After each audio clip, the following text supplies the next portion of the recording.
Hello and welcome to the second part of my talk on awakening the ecological self. My name is Magnus Bein. You can check out my first presentation for the background and a little bit about myself. So I'll just go straight into this. The second part is aimed to be a discussion. I want to hear from you and your feedback. And I thought I'd frame that first with some suggested questions. These aren't exhaustive, nor do I necessarily want you to follow these questions. If you have other ones, other ideas, please let me know them. And this is just aimed to get the juices flowing. So basically, I'm going to pose 4 broad questions and go into some sub-questions within them. So the first is, how do self-concepts aid in the transition to ecological sustainability in addressing things like the climate crisis as well as the other issues that I touched on in the first presentation? So one big topic is values and ethics. So what would ecological ethics grounded in the diversity of ecocentric minds look like?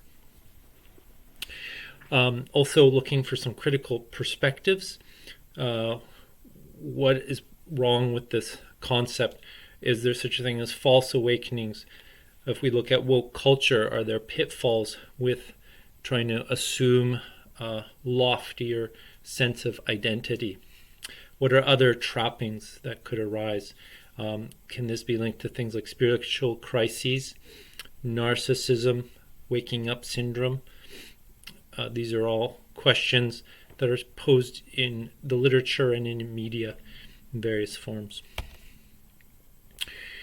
A big question too is, how does this relate to our research programs, or is there a new research program that into ecological self-identity could prove fruitful? What kind of measure instruments would we need? Are the psychometric ones that have been developed so far, are they good enough? Can we use them to profile occurrence of ecological identities, self-concepts in different populations? Can we associate those with environmental, economic, social indicators? How can we make the linkages between these things? They're important for sustainability and also just people's standard of living and fulfillment in life. And as physicians and healthcare workers, what role does this actually have in health outcomes? Do we need to look at this for things like environmental anxiety and depression? And along the themes of why is this relevant to healthcare, what can we as physicians and me as an aspiring psychiatrist do about this? How can we take our practice out of the clinic? Do we need to sometimes follow the source? For example, Dr. Dumont in the 90s, who lived in Chelsea in Massachusetts, found there was epidemic of attention and learning deficits in the youth, and he traced it to lead. They didn't know at first where the lead was. He had to go out and make a connection between the maintenance of the bridge in the community and dispersion of paint dust that contained lead at that time. Now, that wasn't enough. The maintenance didn't stop. New cases came in, they were treated, but the root cause was alive, and he had to go out, work with the engineering department and other powers that be to ensure that that maintenance practice stopped, and thus relieved the population of this mental health issue.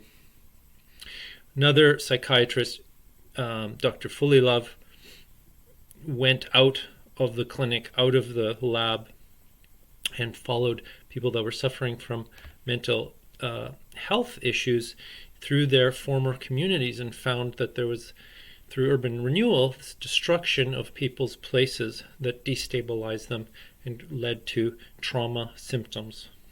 So these are just examples of how we could maybe shift our role in the community and take the clinic out, or get out of the clinic. And so is this important for us to adopt a more ecocentric or ecological self view in order to actually address our practice. So another broad question is, what do ecological self-constructs have? What role do they have in psychosocial problems that arise from economic and ecological stressors? I mentioned environmental anxiety and depression. Does the ecological self-construct play a role? And if there is grieving over world events, how do we address those? What about collective post-traumatic stress disorder from the ecological and economic fallout? We only have to look at refugee populations to see what the effects of geopolitics and resource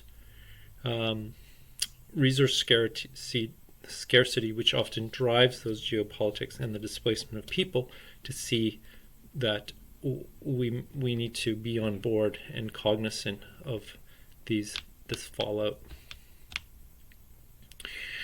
Sort of flipping it around, on a patient level, what does the ecological self-construct add to our psychosocial culturally formulation? Is it something we need to understand more of, so when people that have suffered from ecological disaster and change, we can understand their worldviews and offer a more holistic and pragmatic and realistic formulation. And that then may lead into, are there forms of ecotherapy that can help on that side, but also people suffering from things like environmental anxiety, depression, and even maybe non-specific conditions. So those were just some questions I wanted to use to seed discussion and feedback. Thank you again for watching and listening, and I look forward to your feedback. Here's my contact information.